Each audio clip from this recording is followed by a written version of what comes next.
Thank you for that, Daniel.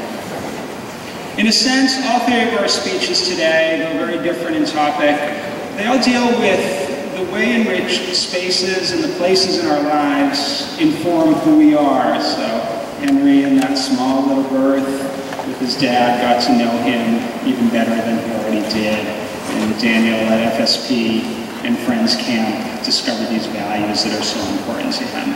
Our final speaker, Savannah Shaw, is going to talk maybe about a more personal space. A place that she sees every morning when she wakes up and right before she goes to bed, and how she's learned in this space, how she's surrounded by words, and she's discovered the power of words, and how when she looks up on the walls of her room, she finds inspiration for every part of her life. Savannah?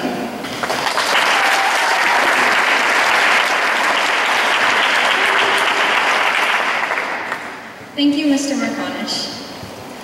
Anyone who has ever walked into my room has probably noticed lines of colorful words stretching across my walls. These words make up my quote boards. For several years, I have collected quotes that I find inspiring or insightful, starting out with just a short list on my phone, but quickly evolving into a list spanning several pages in my journal. This list is still growing. I have quotes from a wide variety of sources, from famous athletes such as Mia Hamm, to the popular American poet Robert Frost, to anonymous Irish proverbs. The main quote board, positioned to the right of my bed, is filled with inspirational and uplifting words that put a smile on my face no matter what mood I am in. Another board, next to my door, displays my favorite motivational quotes which inspire me to keep moving forward when things get tough. I write out these quotes in colorful markers, changing the color of important words, creating a rainbow on my walls. These quotes are just a handful of the many short pieces of wisdom from people around the world and throughout history that I now realize connect to my life. Many of these words have become dear to me, so I would like to share several of them with you today. Two roads diverged in a wood, and I took the one less traveled by, and that has made all of the difference. I have known this line from Robert Frost's poem, The Road Not Taken, since elementary school, but I didn't realize the words didn't take on real significance to me until I made the decision to transfer to NYA for my junior year. At Edward Little High School, the public high school in my hometown of Auburn, I loved playing for the field hockey, ice hockey, and lacrosse teams, and singing in the chamber and show choirs. My classes were fun and challenging, and I had a really great group of friends at EL who I could count on for anything. You could say I was perfectly happy there. When my dad suggested, during my sophomore year, that I apply to NYA, I told him I didn't want to. I was not optimistic about the chances of being able to attend this school if accepted, but my dad finally convinced me to apply. Part of me was terrified at the thought of leaving EL, where I was comfortable with the teachers, classes, sports teams, and my friends. But another part of me knew that NYA would offer even better classes, better teachers, new friends, and competitive prep level hockey, something I wasn't getting at EL. After I was accepted, my family spent weeks discussing if and how I would be able to attend NYA, and we didn't make our decision until the night before it was due. I knew the change would be advantageous in the long run, but I still had reservations about switching schools halfway through high school. And for weeks, I didn't tell anyone besides my best friends that I wouldn't be coming back to EL the next year. The decision was scary to me, but whenever I felt the fears of losing my friendships or fitting in at a new school creep up on me, I reminded myself of that Robert Frost quote. I knew this unconventional route through high school would not be easy, but I also knew that taking the road less traveled would challenge me to become a better student and athlete.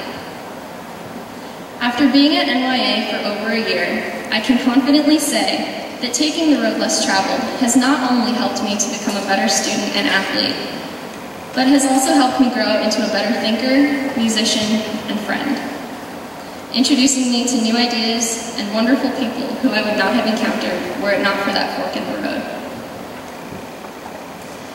Be who you are and say what you feel, because those who mind don't matter, and those who matter don't mind, is the Dr. Seuss quote I would constantly use to remind myself that I shouldn't have to change who I was in order to make friends at my new school.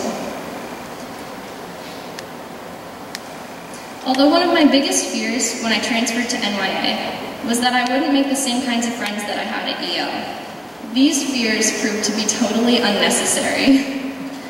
Within my first week, I found a group of girls who couldn't have been kinder and friendlier, welcoming me into their group without hesitation. I am still grateful that I didn't have to change myself at all in order to make new friends from so many different backgrounds, states, and countries. Whether you think you can or think you can't, you're right. Our words originally spoken by Henry Ford, but when my dad first shared them with me, I thought they were his own.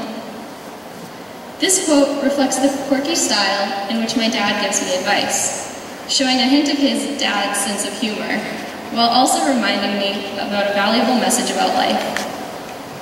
These particular words remind me that the power of positive thinking has a lot to do with whether you succeed or not. My dad has always encouraged me to try new things and never give up when the journey becomes difficult.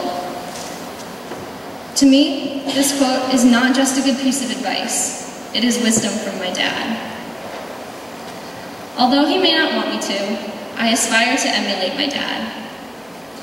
I don't want to be like him in the sense that I want to follow in his footsteps, but I want to learn to think like my dad, to question everything and see issues from both sides. When I want to learn more about a current or historical event, my dad will share with me what he knows about both sides of the issues, urging me to form my own opinion. My dad and I have had many deep conversations about current and historical events and philosophy that I don't get to have with anyone else. My dad shares with me a wisdom that he refuses to admit he possesses, and my memories of sitting with him by the campfire on summer nights, gazing up at the stars, wondering what it would be like to live in 18th century America, will forever be some of my favorites. My favorite quote, out of the hundreds I have collected, is, not surprisingly, about sports. Somewhere behind the athlete you've become, the hours of practice, and the coaches who have pushed you, is a little girl who fell in love with the game and never looked back. Play for her. Although it was not a hockey player who first said this quote, when I first heard Olympic soccer star Mia Hamm's words, I knew they were meant for me. Her words remind me of why I play hockey. It's not just about the rush of making a big save, pushing myself to become a better athlete, or even the college scholarships, despite what my dad might think. I play hockey for that little girl who fell in love with the game. That 4-year-old who stood at the glass, mesmerized by the college girls smiling and waving during their warm-ups, I play for her. For that little voice who turned to her father and declared, "Daddy, I want to do that," I play for her. For that hockey goalie facing 50 to 60 shots per game and losing most games by 6 or more goals, I play for her. There came a point last season, for the first time in my life, I wanted a break from hockey. I was tired physically and mentally and emotionally. So I began to remind myself to play for her, to keep from getting frustrated. The quote reminded me to play not just for myself and for my teammates, but also for my younger self, helping me to get back to loving the game that means more to me than almost anything else in the world. The quotes I have shared with you today are just a handful of the hundreds I have on my quote boards and in my journal. They remind me every day to be a stronger athlete, a kinder friend, and better person, continuing to be a source of inspiration for me. One day, after I have left for college, my parents will probably take the quotes down from my walls. However, I will always remember to speak my mind, to say how I feel, to take the road less traveled, and no matter where that road takes me, I will always play for her. Thank you.